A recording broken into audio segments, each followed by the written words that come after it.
Olá, estudantes do segundo ano. Olá, tudo bem com vocês? Aqui é o professor Paulo Roberto. Vamos falar de radiação térmica, parte 3, pessoal, do nosso capítulo lá. Vou olhar 15, transmissão de calor.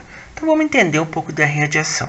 Olha aquela figurinha, raios solares, raios infravermelhos, ali dentro daquela estufa. Vamos entender um pouquinho disso. Capítulo 15, página 17, irradiação térmica. Olha essa fogueira, pessoal. Ela está irradiando, olha o calor lá provocado. Quando nos aproximamos de uma fogueira, podemos sentir o calor chegando até nosso corpo. Mas como vimos no começo desse capítulo, o ar, na verdade, não é um bom condutor de calor. Então, de que forma essa energia está sendo transferida da fogueira até nós? Bom, sabemos que os corpos, independentes da temperatura, têm suas partículas em constante movimento. A agitação faz com que essas partículas emitam radiações eletromagnéticas em uma faixa abaixo da luz visível, na faixa do infravermelho. Essa radiação recebe o nome de irradiação térmica. O processo de irradiação ou radiação é extremamente importante, pois é por meio dele que o calor do Sol chega ao nosso planeta. Sem isso, não haveria vida na Terra. Por se tratar de ondas eletromagnéticas, a irradiação térmica se propaga no vácuo, ao contrário da condução e da convecção, que precisam de meios físicos para se propagar. Não há condução de calor no vácuo, pois não há matéria para vibrar e passar a vibração adiante. Da mesma forma, não há convecção no vácuo, pois não há matéria que, ao ser aquecida, suba criando correntes de convecção. Um exemplo da aplicação da irradiação térmica é a viabilidade do cultivo de plantas, pessoal, que precisam de ambientes com temperaturas maiores que a localidade em que se encontram. Para isso, utilizam estufas, igual aquele desenho lá da abertura. Edificações construídas em material transparente, elas permitem a entrada de luz, mas dificultam a saída de raios infravermelhos. Dessa forma, a luz entra no interior da estufa, é absorvida pelos corpos que devolvem radiação infravermelha. Esta, por sua vez, fica presa no ambiente, aumentando a agitação das partículas e, consequentemente, elevando a temperatura do local. Com isso, é estabelecida e mantida uma temperatura ideal para o desenvolvimento de algumas culturas. Olha que legal aí. Certo? Então, resumindo, essas partículas em constante movimento, pessoal. Por quê? Porque elas têm agitação. Essa agitação faz com que as partículas emitam radiação eletromagnética em uma faixa abaixo da luz visível, por isso que a gente não enxerga. Na faixa do infravermelho, essa radiação recebe o nome de radiação térmica. E radiação igual a radiação. Ondas eletromagnéticas, elas se propagam no vácuo, pois não há condução de calor nesse meio, e não há matéria para vibrar e passar a vibração adiante. Então, as estufas, olha o desenho característico das estufas. Então, é uma superfície transparente, entra o raio solar e lá dentro fica o raio infravermelho. E isso, faz com que as culturas, algumas culturas, tenham aí o seu desenvolvimento e mantenham nesse local uma temperatura ideal para a produção aí de hortaliças e assim por diante. O efeito estufa. A radiação eletromagnética vinda do Sol, pessoal, chega à Terra de diversas maneiras e diversas formas, como luz visível, ultravioleta e infravermelho. Vocês veem nesse desenho a superfície da Terra. Olha os raios absorvidos, raios refletidos, raios solares. Então, a atmosfera contendo os gases, estufa, que é a poluição que intensifica esse efeito estufa. Então, se vocês olharem lá na página 18, esse desenho aí, efeito estufa. A radiação eletromagnética vinda do Sol chega à Terra de diversas formas, como luz visível, ultravioleta e infravermelho. Olha 1. Parte da radiação vinda do Sol é refletida. 2. A radiação que atravessa é absorvida pela Terra. 3. A superfície aquecida emite calor. 4. Parte do que foi refletido pela Terra se dissipa no espaço e o restante volta para a atmosfera. 5. A emissão de alguns gases favorece a retenção de calor. A atmosfera terrestre exerce um papel análogo ao de uma estufa, o chamado efeito estufa, importante para a manutenção da vida no planeta.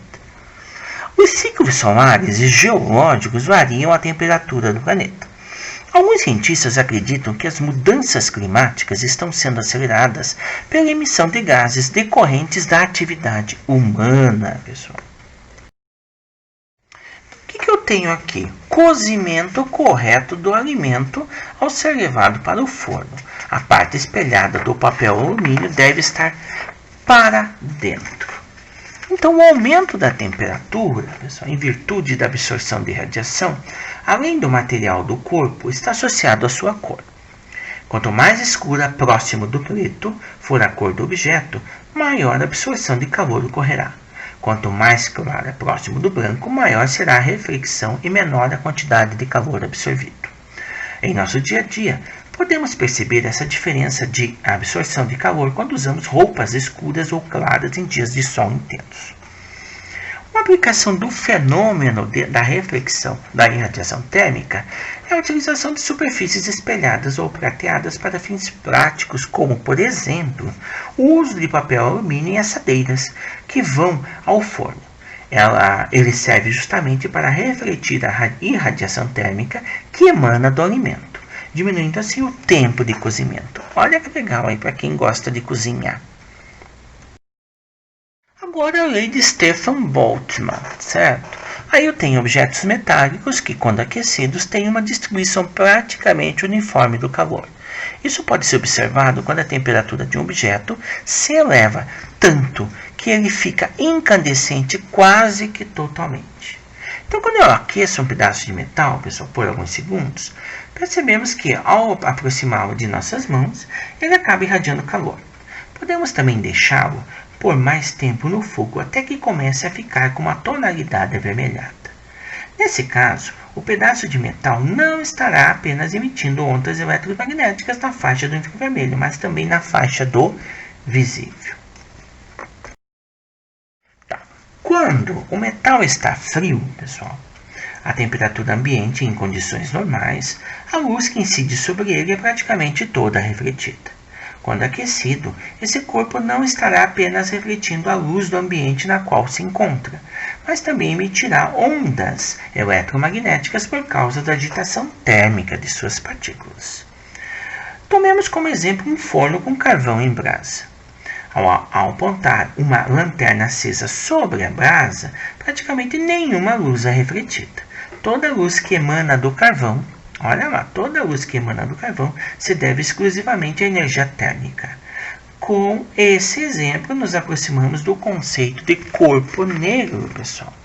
O corpo negro é capaz de absorver toda a radiação que nele incide e também irradiar ondas eletromagnéticas. Quem trabalhou foi Stefan e o Boltzmann, máquina térmica ideal.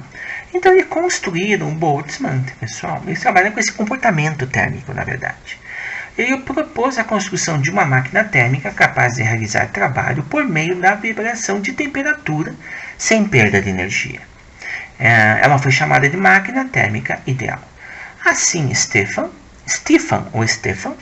conseguiu verificar a potência irradiada por um corpo negro, na qual ela é proporcional à quarta potência de sua temperatura.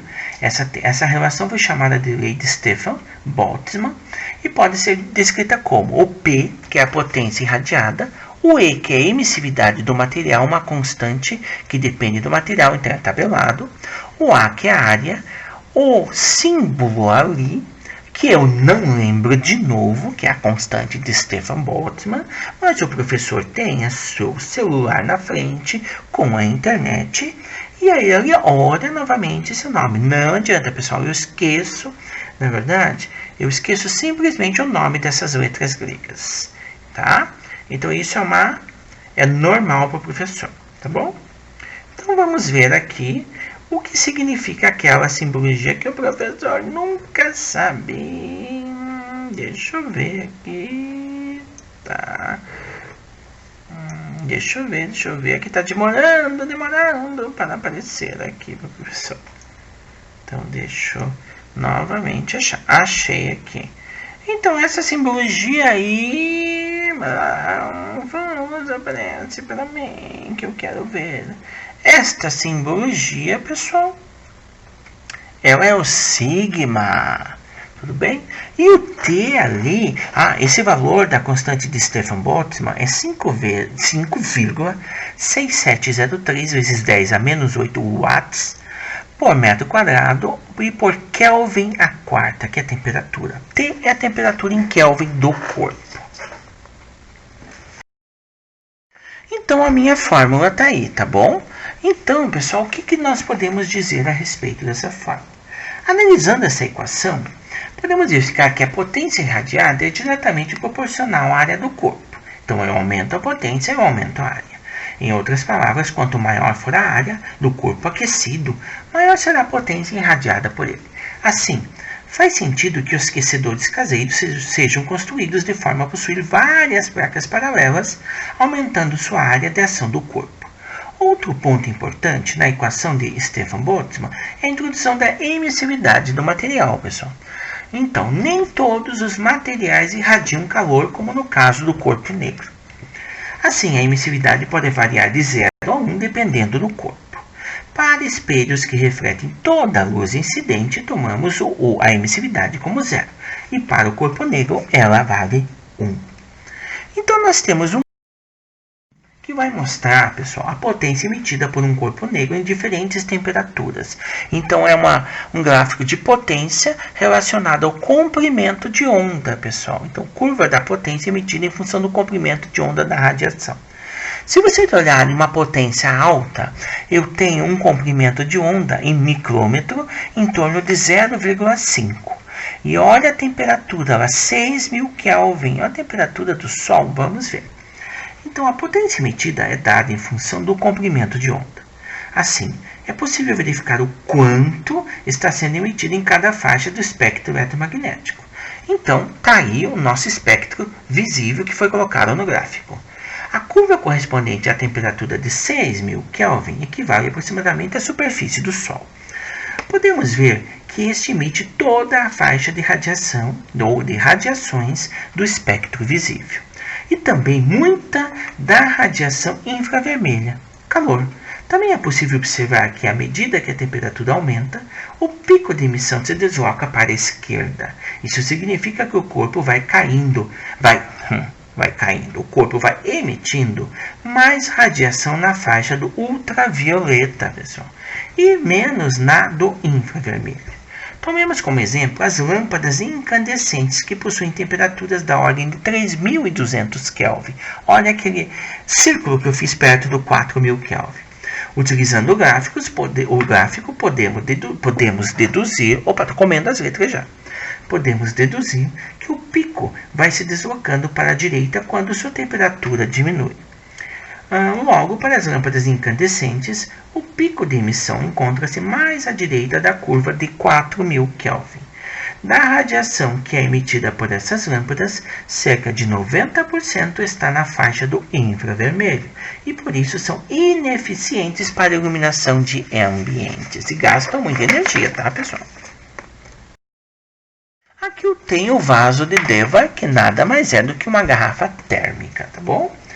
Então, eles estudam, os cientistas visando estudar os efeitos e o comportamento dos micro-organismos e substâncias a temperaturas extremamente baixas, por meio de técnicas de criogenia, utilizavam o nitrogênio.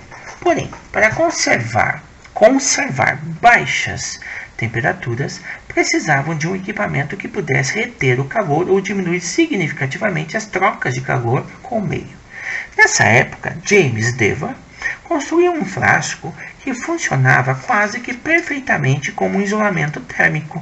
Pela primeira vez, ele fez isso em 1892. Olha que interessante isso. O instrumento foi chamado, em sua homenagem, de vaso de Deva ou garrafa térmica. Como ele não registrou sua invenção, ele acabou sendo patenteado por dois alemães que perceberam que ela podia ser usada para manter bebidas quentes ou frias por mais tempo. A invenção da garrafa térmica foi uma grande revolução também, para a conservação da temperatura de bebidas quentes e frias e é usada largamente pela população do mundo inteiro. Condições para o funcionamento da garrafa térmica. Então aí eu vou ter convecção, irradiação e condução, pessoal. Olha o vácuo ali no meio. Parte interna e parte externa, no meio o vácuo. Para o funcionamento da garrafa térmica, Deva se baseou nos 3 tipos de processos de transmissão de calor que precisavam ser evitados. A figura mostra, nessa figura aqui em corte, a segunda figura, pessoal, mostra, na verdade, a garrafa térmica, em que é possível verificar os componentes que caracterizam como um bom isolante térmico. Vale ressaltar algumas observações quanto aos componentes reais da garrafa térmica.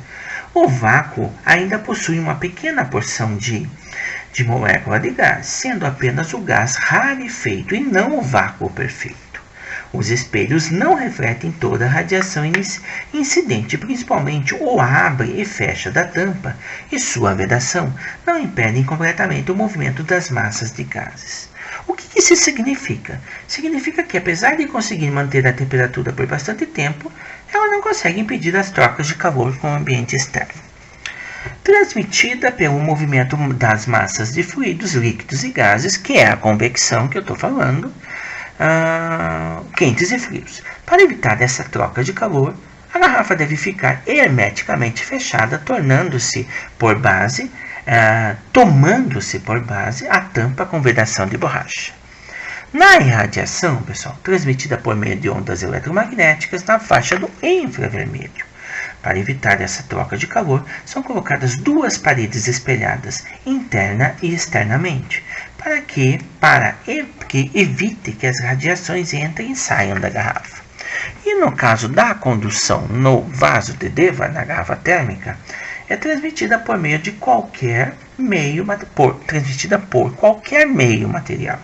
Para evitar a troca de calor, é feito vácuo entre as paredes internas da garrafa. Isso diminui as trocas transmitidas pelas vibrações das moléculas. Olha que interessante isso. Então aqui, pessoal, nós temos alguns exemplos aí. O número 1 é o aquecedor solar, que tem se tornado cada vez mais alternativa de empreendimento por sua rentabilidade. O 2, reservatório de um aquecedor solar. Ele possui entradas e saídas de água em diferentes alturas por causa da convecção. E o 3 é um coletor solar, tudo bem? Que são componentes, que é um coletor solar, que é a parte de fotocélula, né? Para aí fornecimento de energia elétrica, transformação de energia luminosa, solar, térmica em energia elétrica. E o 4 são componentes internos de uma placa de um coletor solar. Ok? Aí nós temos o vidro escuro, a camada de zinco, tubulação de cobre, isolante térmico e a chapa de alumínio. E a explicação de tudo isso está ali na página 24, onde ele fala de aquecedores solares, pessoal. Então é bem interessante dar uma lida aí, né? De acordo com essas figuras. Aqui eu tenho a investigação, que é onde ele fala, pessoal, do processo, né? De quais forças seriam capazes de deslocar continentes formados por enormes massas rochosas. Essa foi a pergunta que muitos geólogos fizeram quando a teoria da deriva continental foi proposta. Foram muitas as tentativas de explicar essa teoria, mas ela só foi esclarecida durante a Segunda Guerra Mundial, quando o uso de um aparelho de localização, o sonar, além de localizar submarinos, ele possibilitou o mapeamento do fundo dos oceanos. Com ele foi possível também encontrar as zonas de rift, que são as regiões de afastamento de porções vizinhas da superfície terrestre. Então, na constatação do movimento das placas territoriais, na verdade, tectônicas também, um estudo começou a ser realizado para entender por que esses deslocamentos acontecem. Então, a física tem um papel fundamental, e principalmente na compreensão desses fenômenos geológicos. E aí eu tenho muita referência à transmissão de calor, à mecânica ondulatória. Por quê, pessoal? Porque eu tenho regiões aí que são mais sensíveis ao vulcanismo ou a terremotos, tá? E além disso, eu posso esclarecer muito como que as placas se separam até chegar à formação dos continentes. Isso é muito interessante. Embaixo, ali em cima, eu tenho 4 partes do movimento da formação dos continentes. E na parte de baixo eu tenho a representação de algumas divisões das placas tectônicas da Terra, pessoal. Eu tenho o exercício resolvido, que é, em uma competição, está lá na página 26. Em uma competição na TV, os participantes devem pegar um objeto dentro de um bloco de gelo. Para auxiliar o desafio, é entregue para cada participante um cobertor de lã, uma manta de papel alumínio e uma lâmpada incandescente conectada na rede elétrica. Abaixo são feitas algumas observações dos participantes para o uso do coletor.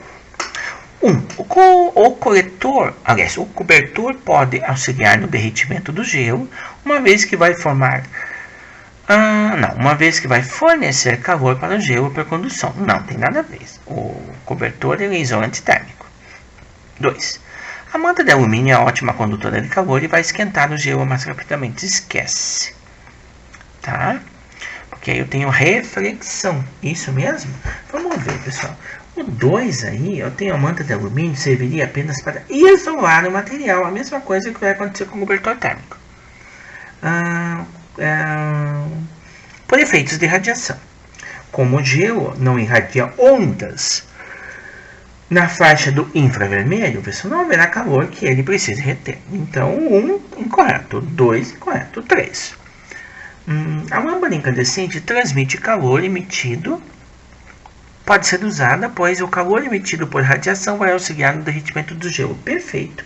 Pois a lâmpada incandescente transmite calor por irradiação e poderá ser usada no auxílio para derreter o gelo. Então, a alternativa C, 3 somente é a correta. Em um experimento foram utilizadas 2 garrafas PET, uma pintada de preto e uma de branco. Mudei aí, uma de branco e outra de preto, acopladas cada uma com um termômetro. No ponto médio da distância entre as garrafas, foi mantida acesa durante alguns minutos uma lâmpada incandescente. Em seguida, a lâmpada foi desligada. Durante o experimento, foram monitoradas as temperaturas das garrafas. A. Enquanto a lâmpada permaneceu acesa, e B. Após a lâmpada ser desligada e atingindo o equilíbrio térmico com o ambiente.